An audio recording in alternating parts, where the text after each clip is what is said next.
We're talking multiple Nest devices here, a whole network of them, and the perpetrator likely shattered every single one. Right off the bat, I need to clarify that every detail discussed today comes strictly from confirmed major media reports, open source data, and directly quoted statements.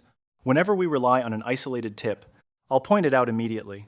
Just as I'll always clearly separate my own personal theories from the hard facts, nobody mentioned throughout this breakdown is officially considered a suspect in Nancy Guthrie's vanishing, especially since federal authorities are running an ongoing, highly sensitive inquiry.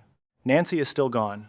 Her relatives desperately need closure, and we are strictly committed to delivering the absolute facts. By now, you're familiar with the main porch lens and how it suddenly cut out at exactly 1:47 in the morning on the 1st of February. You've watched the footage showing a covered hand blocking the view, proving a calculated strike on the single device meant to record visitors, cars, or frontward movement. Authorities actually bypassed the hardware, hitting up Google's remote servers to salvage whatever digital breadcrumbs remained once the device got destroyed, an angle already thoroughly dissected. That makes total sense, since that main entry device proves the kidnapper arrived completely ready for action and fully aware of the exact security layout. The assailant understood that I needed blinding, and they successfully pulled it off. Which brings me to the actual focus of today's deep dive. Even though public chatter regarding the digital trail has overwhelmingly fixated on that one main entryway lens, an entirely separate tier of defensive tech surrounding Nancy's residence has been completely ignored by the masses. We are talking about several motion-triggered devices scanning the rear lawn, side alleys, and swimming zone, which federal agents successfully seized, proving many untouched units actively snapped pictures. Agents extracted the files, and a well-placed informant eventually leaked exactly what those perfectly operational lenses recorded during the exact time frame of the kidnapping to ABC News.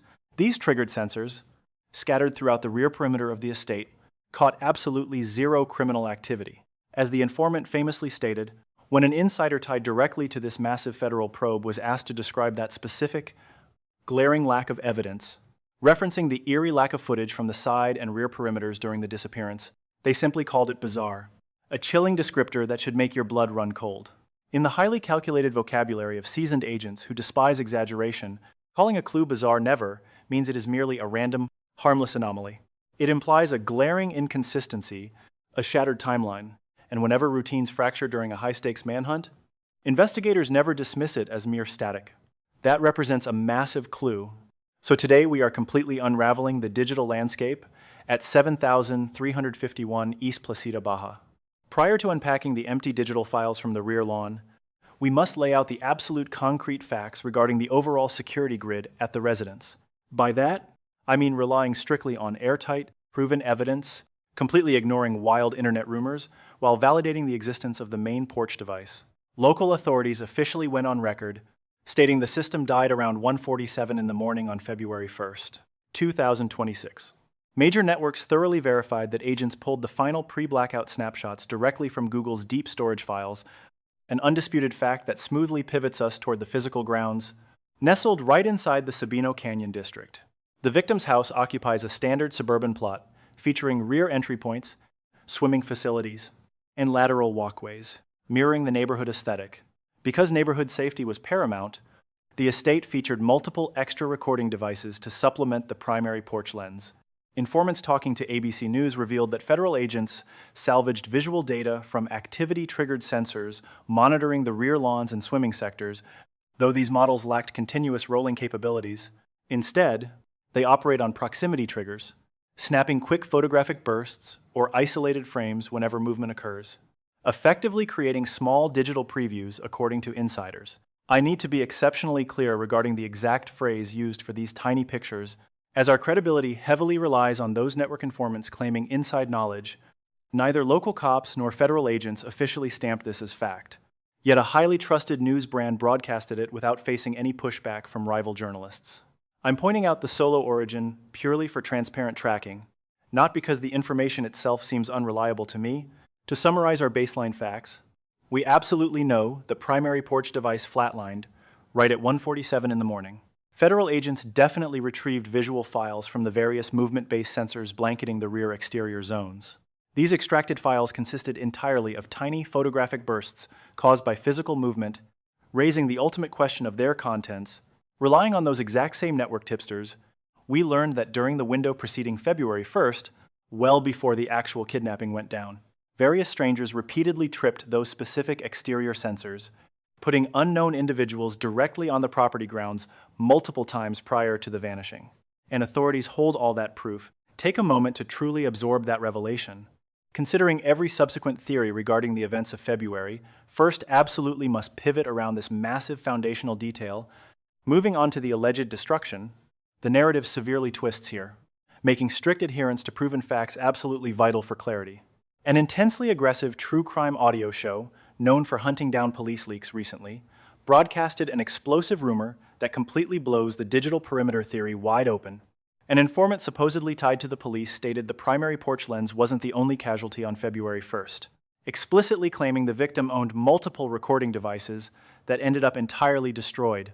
I must be incredibly blunt about the fact that this massive allegation stems from an isolated, uncorroborated leak. The rumor suggests a total blackout operation where the intruder violently crushed several lenses alongside numerous outdoor illumination fixtures, though I remain highly cautious about buying it. Before hitting publish on this breakdown, no other major journalistic entity successfully managed to back up the story about shattered bulbs and broken lenses.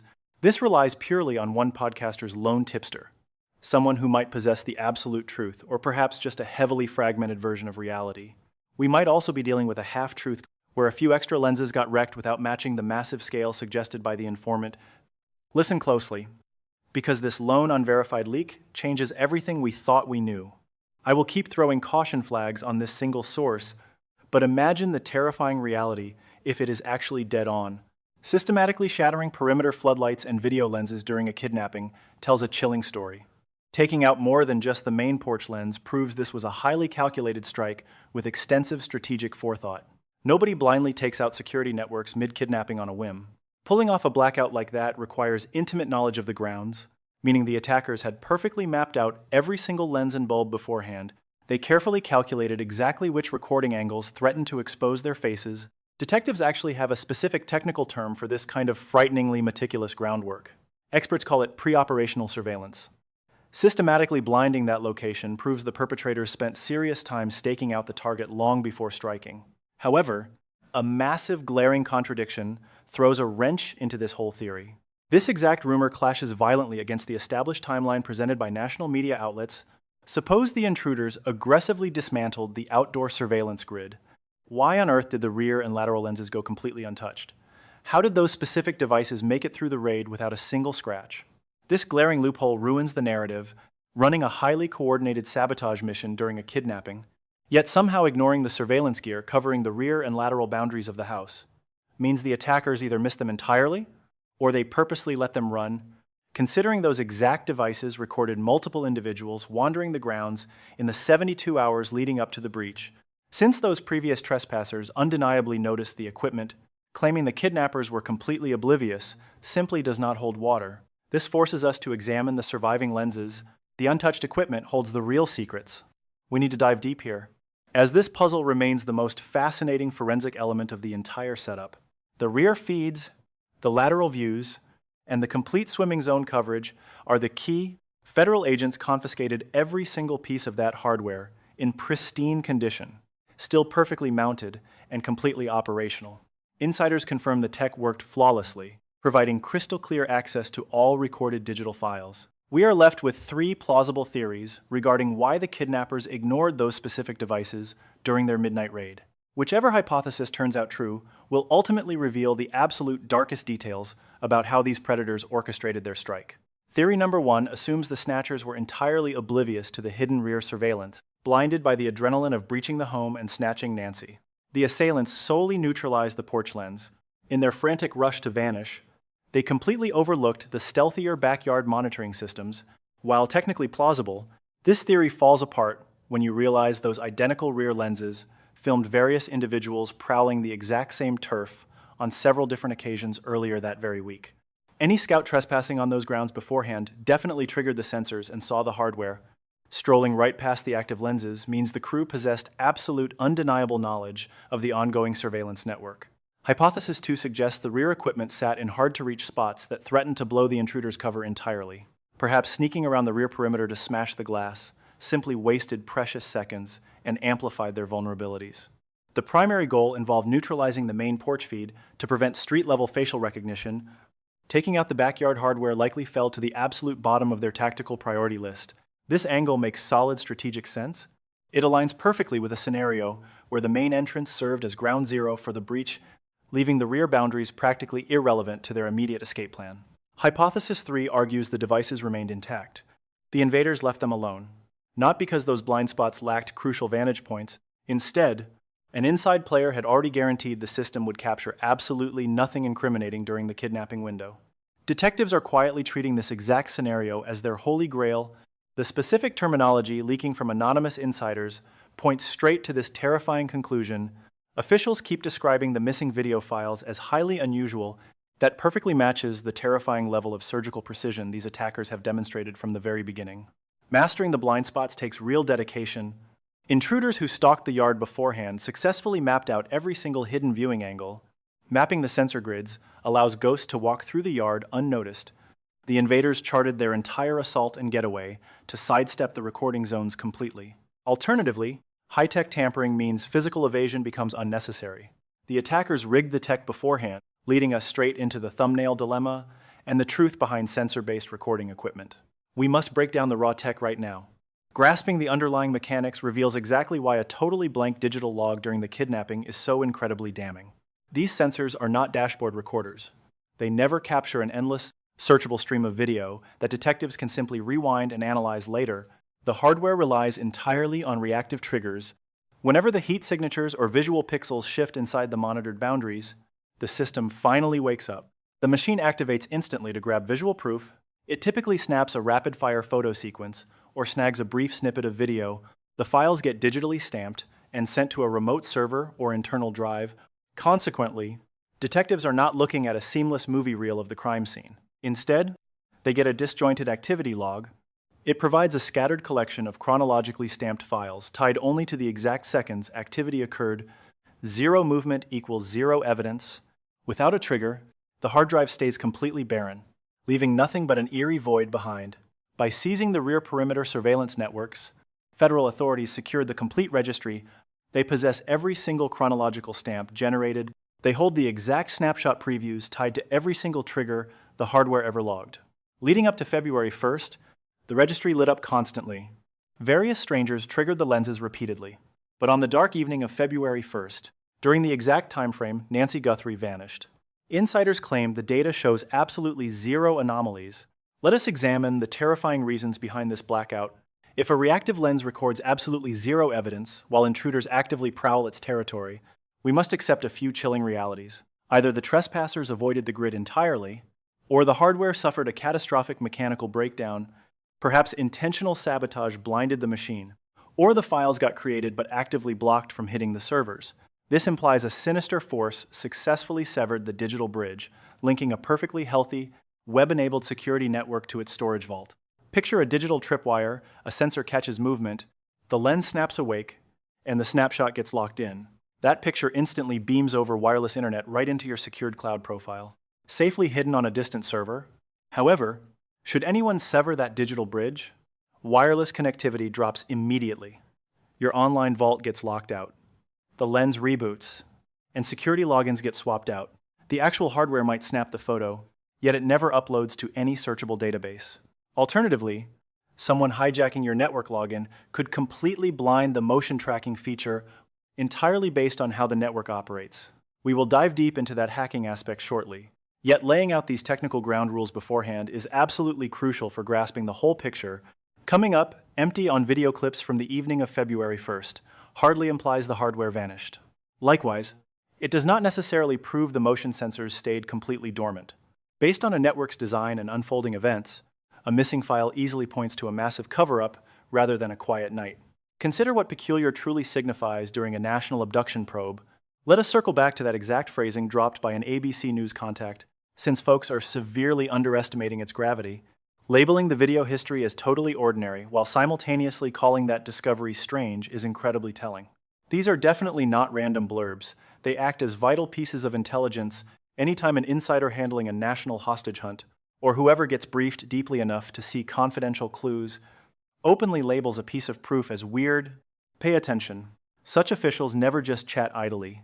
They actively highlight anomalies, breaking the standard mold, specifically pointing out details that directly contradict all other verified intelligence detectives have gathered. Allow me to break this down. Had the rear lenses missed all the action simply because the attackers snatched their victim strictly around the front lawn, it would make sense. Assuming the culprits breached and vanished via the main driveway, remaining visible only to front porch lenses, while totally avoiding the rear garden, then blank rear recordings would appear perfectly ordinary. That outcome represents the baseline assumption. Detectives certainly skip over inactive rear sensors without a second thought, provided that back patio area remained totally uninvolved in the crime. Hearing our insider deliberately use the term bizarre basically confirms the authorities scoured those specific video files, desperately searching for an anticipated event. Detectives fully believe those lenses caught critical movements, yet found zero files. So, what exactly fueled this presumption? Two key factors: previous recordings spotting several figures roaming the rear and side lawns earlier that week. Combined with the tactical ambush hypothesis, law enforcement was already piecing together. Suppose detectives deduced through physical clues that Nancy Guthrie's captors breached the lot from behind, utilizing those side alleys for tactical setup. In that scenario, rear-facing lenses, showing zero activity during the actual raid, transcend mere silence. Their silence screams a warning. View this through a detective's analytical lens. You have perfectly functional sensors actively catching trespassers mere hours prior.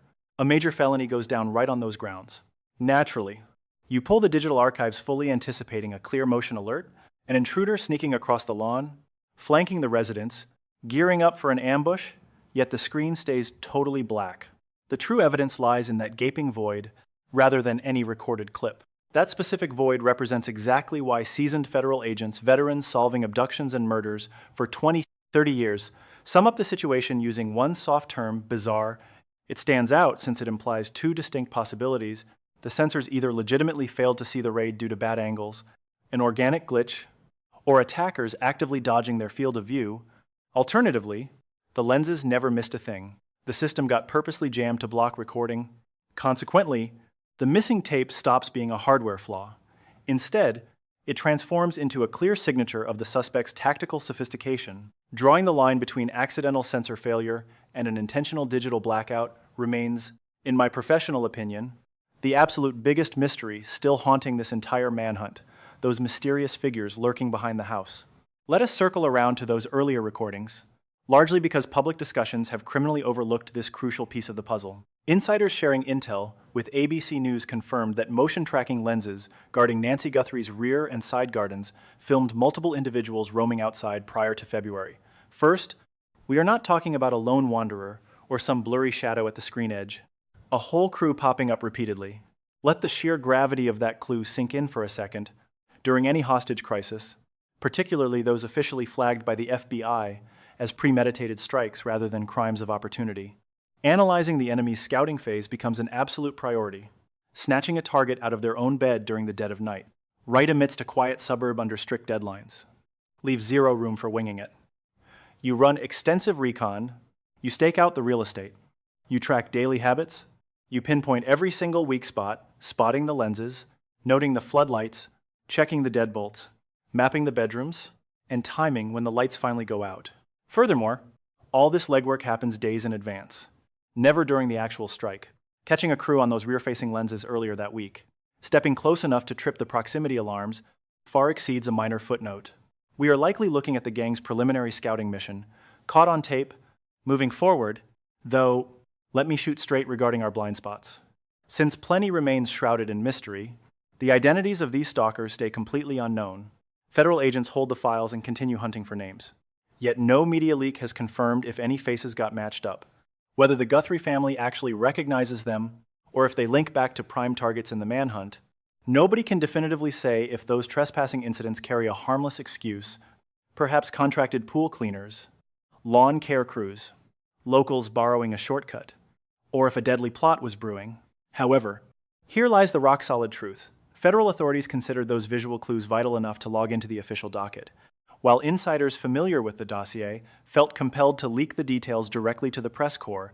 Actions like that simply never occur over video clips. Detectives easily debunked as harmless. Now, connect these crucial dots. A crew repeatedly navigating the rear and side lawns earlier that week, directly contrasted against the evening of the actual hit. Suddenly, those exact lenses record total normalcy. Assuming that previous gang was busy running pre-raid recon, actively charting out the lot, triggering proximity alarms to gauge the response, and memorizing the sightlines, they would walk into February 1st, perfectly aware of what those devices could and could not see. The infiltration team mapped the viewing arcs, they pinpointed the dark corners, they completely understood if their chosen path during the ambush would light up the screens or keep them hidden. Reconnaissance missions do far more than collect data. They calculate survival odds. Intruders scout a target well in advance, strictly because walking into a blind trap is a rookie mistake. Think about a predator stalking that property for days, testing the motion sensors just to see exactly where the digital tripwires were buried. Doing that gives an intruder a flawless mental blueprint of every single blind spot on the premises. So when the night of February 1st rolled around, the attacker either tiptoed through the shadows perfectly or completely neutralized the surveillance grid beforehand. Such calculated maneuvers demand a terrifying degree of operational genius, completely ruling out any random drifter or impulsive burglar looking for a quick score. That kind of precision screams inside knowledge of the estate, bringing us straight to the Google Nest hardware. A massive piece of this surveillance puzzle has been completely ignored by the media, yet it reveals everything about the perpetrator's master plan and federal investigative tactics. Nancy Guthrie relied on a Google Nest doorbell for front porch security, and federal agents successfully salvaged its video files even after the hardware was violently destroyed. They achieved this miracle because the entire Google Home network relies heavily on continuous cloud syncing architecture. Absolutely nothing stays isolated on the local hardware since it bounces straight to corporate data centers, which is exactly where federal authorities went knocking. Major news outlets have already confirmed this extensive digital forensic partnership between the federal investigators and the tech giant regarding the violently smashed device. But nobody is asking the million-dollar question, did the peripheral security lenses sync to that exact same network? We still lack official confirmation on whether the perimeter devices shared the main Google Hub profile. Journalists haven't pinned this detail down yet, but the truth could completely flip our understanding. Should the entire property run on a single unified cloud setup under one master profile, it proves the phantom who killed the front feed at 1:47 in the morning already knew their way around the digital defenses. The suspect possessed enough technical savvy to easily bypass the camera lens, perhaps utilizing stolen login passwords? Or perhaps they merely memorized the hardware locations to blind them manually while navigating the dead zones. Having master administrative privileges would hand the intruder total remote dominion over every single lens on the estate. An admin can easily tweak capture modes and alter sensitivity thresholds, or silence alert chimes via smartphone from miles away. Provided they had the compromised profile, a digital ghost could effectively blind the home's outer defenses through the software alone, leaving absolutely zero physical damage or broken hardware left behind.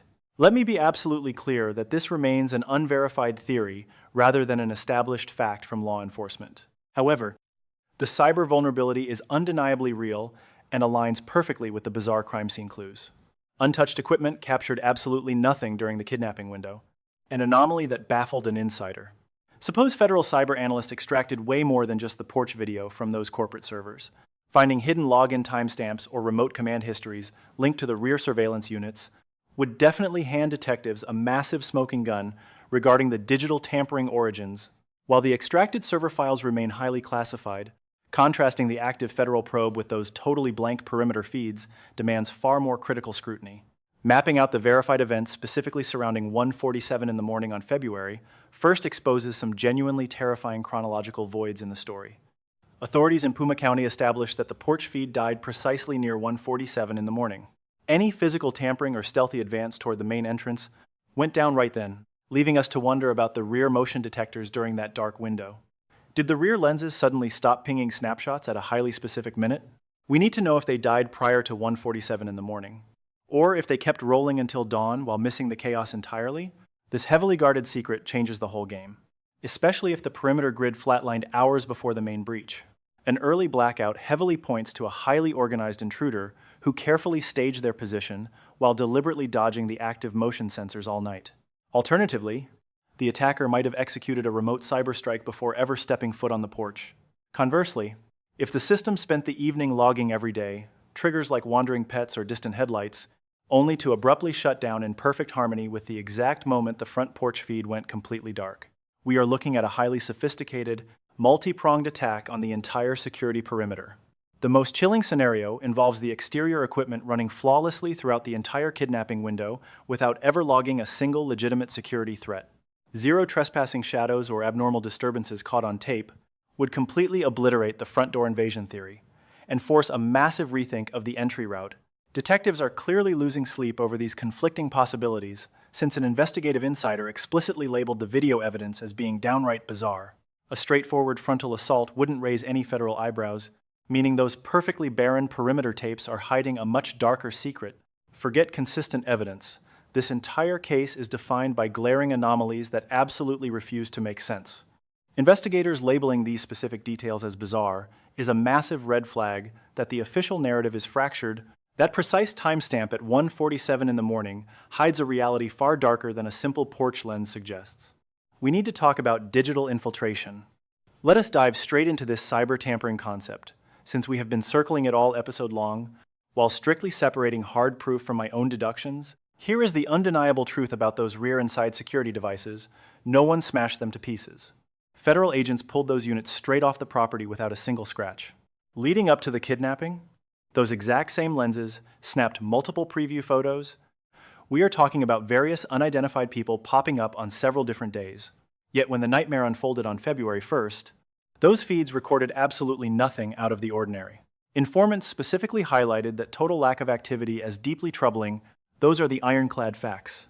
So let us pivot to what this actually means for the investigation. Today's smart home surveillance systems are highly complex pieces of technology. Any safety-minded resident in Tucson would rely on these heavily networked gadgets to snap those quick alert images reported by major news outlets.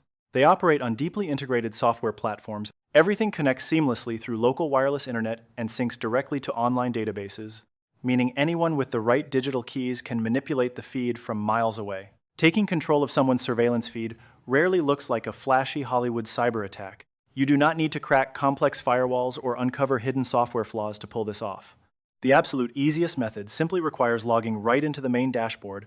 The moment someone gets their hands on the username and password tied to that central hub, they hold all the power. Armed with those basic login details, an intruder could hijack the system from across the globe using any random smartphone.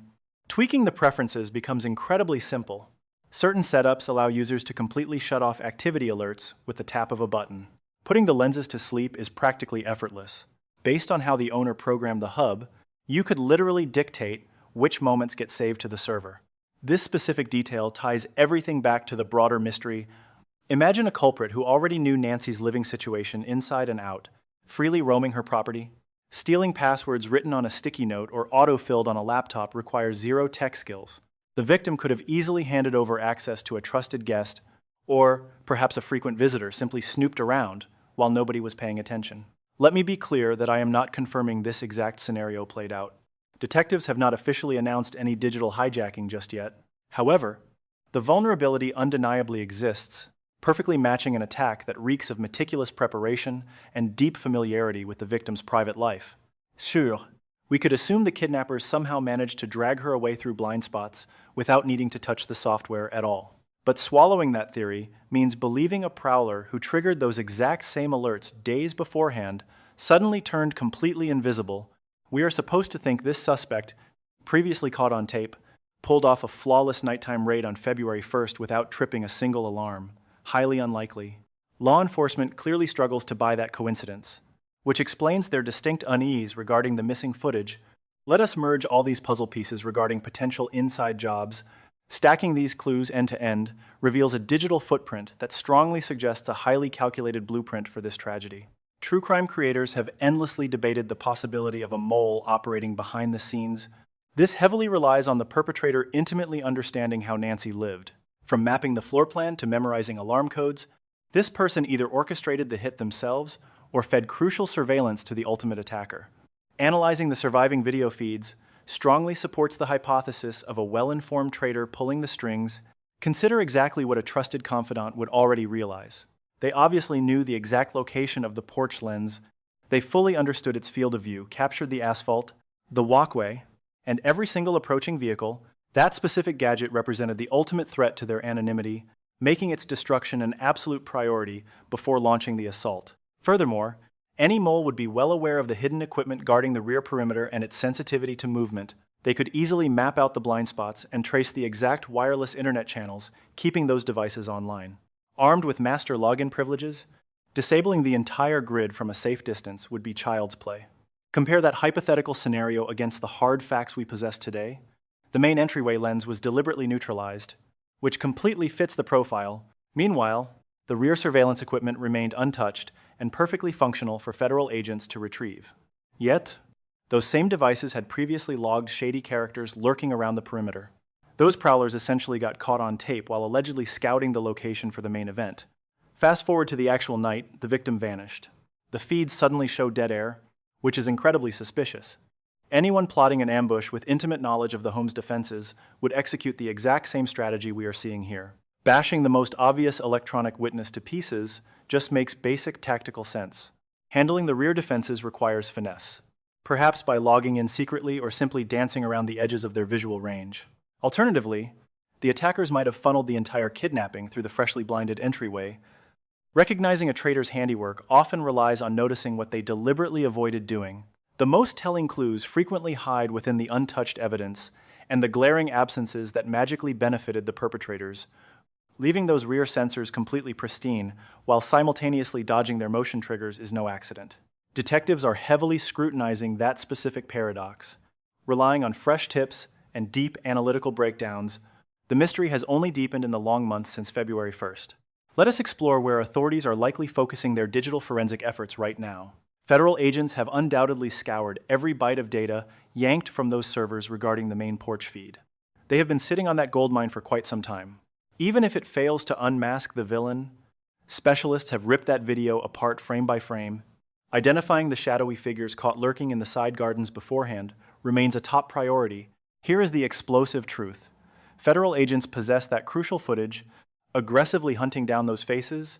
They are tracking every single lurker near the estate right before February 1st.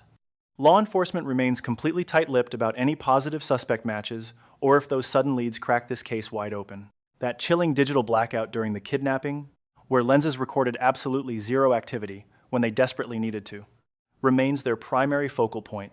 This blackout matters completely, not by exposing the attacker's face, but by revealing their exact operational playbook. Figuring out exactly how that equipment failed or missed the assault shows authorities precisely how the entire nightmare unfolded. Breaking down their strategy exposes exactly what kind of mastermind possessed the technical skills to pull this off seamlessly. My insider, who flagged this bizarre anomaly, definitely keeps pushing for real answers. Federal investigators are absolutely obsessed too. Honestly, that unexplained void, where normally active monitors suddenly went totally dark after tracking backyard visitors all week, presents a massive puzzle requiring immediate resolution. Whenever government agents stumble upon a massive discrepancy, lacking any logical reason, they absolutely refuse to just let it go. Detectives will aggressively dissect every single theory until the truth finally surfaces or fresh evidence redirects their massive hunt entirely. Currently, that missing footage represents the crucial string they keep yanking. Allow me to step back briefly, as grasping how this missing video fits into the overarching mystery surrounding Nancy Guthrie's disappearance is absolutely vital right now. We have thoroughly documented multiple clues proving this attack was totally premeditated, never a random incident. The highly calculated snatching, their perfectly chosen infiltration route, the precise schedule, the potential crime scene manipulation, the bizarre subsequent extortion letter, the rear entry vulnerability, and the ongoing mystery surrounding a Pima County officer busted for a completely different abduction, plus whatever ties back to our current probe, including all visual records, seamlessly locks into this massive puzzle, serving to completely demystify things instead of just piling on extra noise. The clarity comes from granting us a rare, undeniable glimpse into the chilling planning stages rather than the actual kidnapping event. Just days prior, lenses constantly captured numerous strangers prowling the rear lawn, properly snapping images and diligently logging every movement. Then, during the crucial strike, absolutely nothing recorded at all. Should this be a crime of pure chance? An amateur spotting an opening without any prior foresight? The security logs would look completely different right now. Opportunistic criminals simply never waste days loitering on a victim's property before making their final move. An unorganized thug would never sabotage the main entrance monitor using covered fingers while displaying such terrifyingly accurate awareness of its exact placement.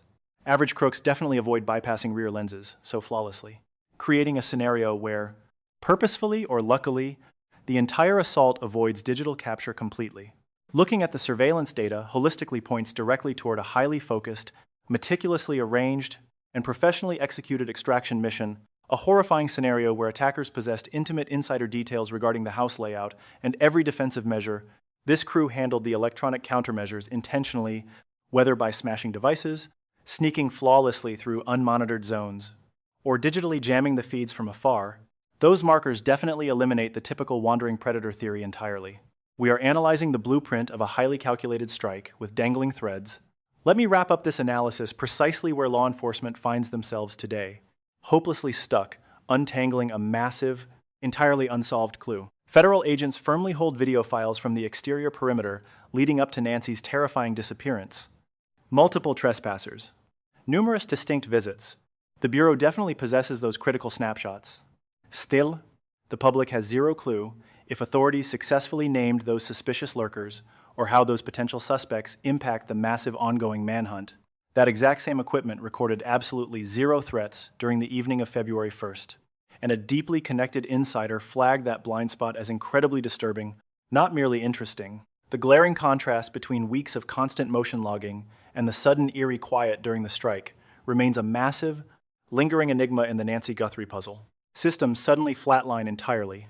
Did the ambush take place strictly by the front porch, meaning the rear sensors logically had zero action to actually film?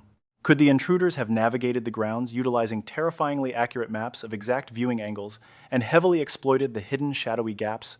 Did an elite hacker infiltrate the master network to silently kill the recording feeds from miles away without leaving a single shattered lens? Or does a wilder truth exist entirely? Perhaps the authorities secretly hold a massive breakthrough piece that perfectly explains away the terrifying digital void. Frankly, I remain totally clueless here.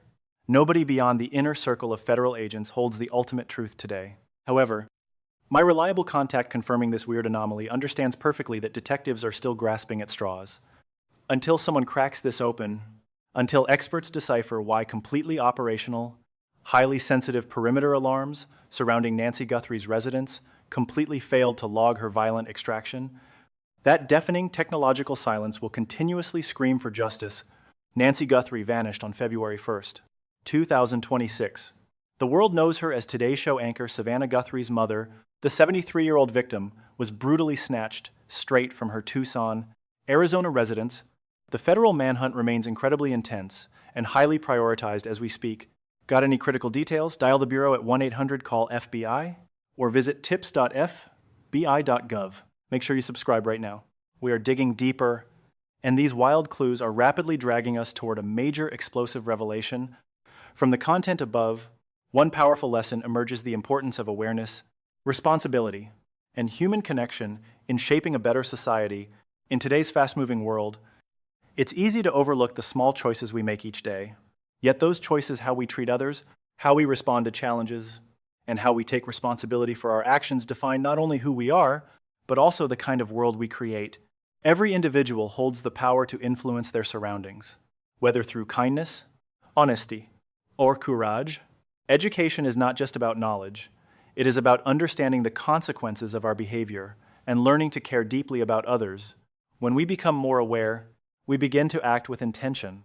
We listen more, judge less, and strive to make decisions that benefit not just ourselves, but the community as a whole. This message reminds us that change does not always come from grand gestures. Sometimes it begins with a simple act of empathy, a moment of reflection, or the courage to do what is right, even when it is difficult. If each of us chooses to grow, to care, and to act responsibly, we can build a future that is not only successful, but truly meaningful.